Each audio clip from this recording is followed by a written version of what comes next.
Hallelujah.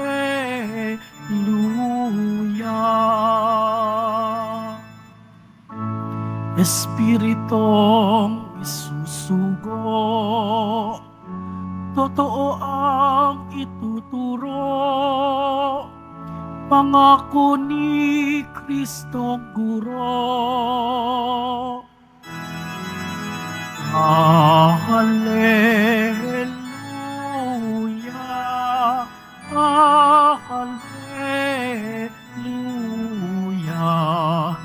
hallelujah,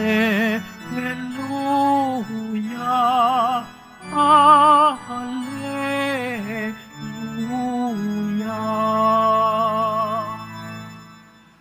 Sumainyo ang Panginoon. At sumaiyo rin. Ang mabuting balita ng Panginoon ayon kay San Juan. Papuri sa iyo, Panginoon. Noong panahong iyon, sinabi ni Jesus sa kanyang mga alagad, "Ngayoy paroroon na ako sa nagsugo sa akin. Wala isa man sa inyong nagtatanong sa akin kung saan ako pupunta. At ngayong sabihin ko sa inyo, natigib kayo ng kalungkutan. Ngunit dapat ninyong malaman ang katotohanan. Ang pag-alis ko'y sa ikububuti ninyo. Sapagkat hindi paparito sa inyo ang patnubay kung hindi ako aalis. Ngunit kung aalis ako, susuguin ko siya sa inyo. Pagdating niya ay kanyang patutunayan sa mga tao sa sanlibutan na mali ang pagkakakilala nila sa kasalanan at ipakikilala nila kung ano ang matuwid at kung ano ang kahatulan.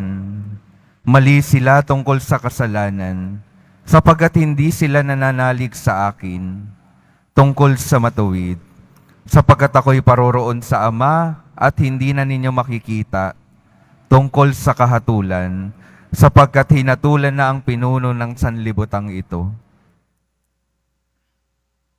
Ang mabuting balita ng Panginoon.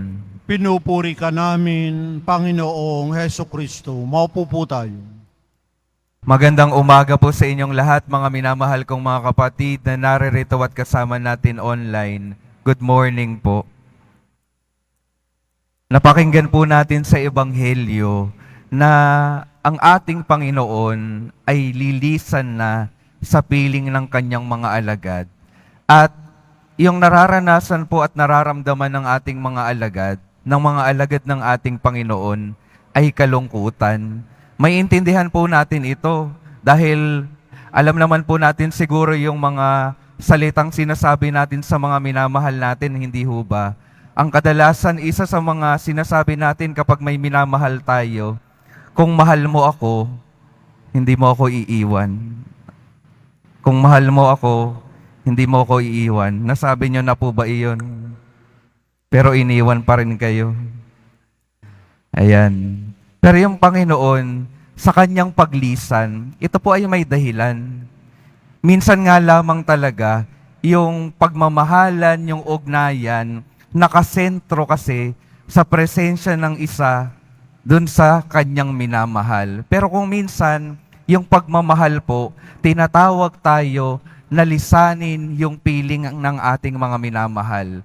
Siguro magandang halimbawa po dito ay yung mga kapatid natin, mga kapamilya natin na nagdedesisyon na pumunta sa ibang bansa para maitaguyod yung kanilang mga pamilya.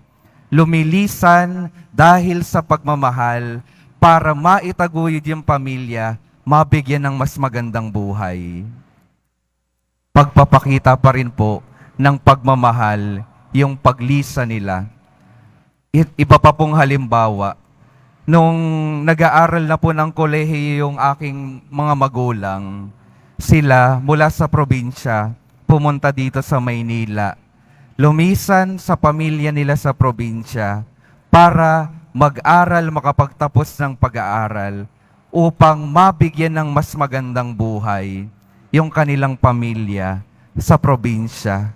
Masakit yung paglisan pero pinili dahil sa pagmamahal upang mabigyan ng mas magandang buhay yung kanilang mga pamilyang naiwanan nila.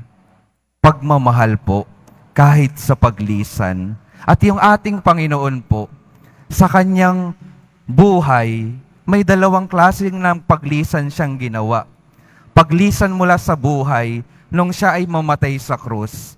Pinili niya yung paglisan sa buhay dito sa mundong ito dahil sa pagmamahal niya sa bawat isa sa atin, para tayo mapatawad sa ating mga kasalanan at matanggap natin yung magandang buhay ng kaligtasan. Piniling lumisan sa buhay para mabigyan tayo ng mas magandang buhay. Yung ikalawang paglisan ng Panginoon, yung pag-akyat niya sa kalangitan, pag-alis sa piling ng kanyang mga alagad, sa piling natin. Para saan? May dahilan po iyon. Para mas masamahan niya tayo sa ibang paraan. Sa paraan na hindi limitado ng katawan, hindi limitado ng panahon. Dahil kapag ipinadala niya ang Espiritu Santo, mas masasamahan niya tayo magpasa hanggang sa ngayon. Mas masasamahan niya tayong lahat dahil yung Espiritu ay mananahan sa bawat isa sa atin. Lumisan yung ating Panginoon, umakyat sa langit para ipadala yung Espiritu Santo upang ang Espiritu Santo magabayan tayo sa lahat ng oras ng ating mga buhay at upang tayo ay magabayan patungo sa mas magandang buhay, sa buhay na walang hanggan. Kaya mga minamahal kong mga kapatid, hindi talaga tayo iniwan naman ng Panginoon dahil ipinadala niya ang Espiritu Santo para samahan tayo hanggang sa ngayon. At patuloy niyang ginagawa ito. Tandaan po natin, yung lahat ng ginagawa ng Panginoon, katulad ng lahat ng ginagawa ng mga minamahal natin sa buhay, ginagawa niya ito para tayo ay magkaroon ng mas magandang buhay. Buhay na walang hanggan, buhay sa kalangitan. Kaya anong imbitasyon po sa atin, mga minamahal kong mga kapatid?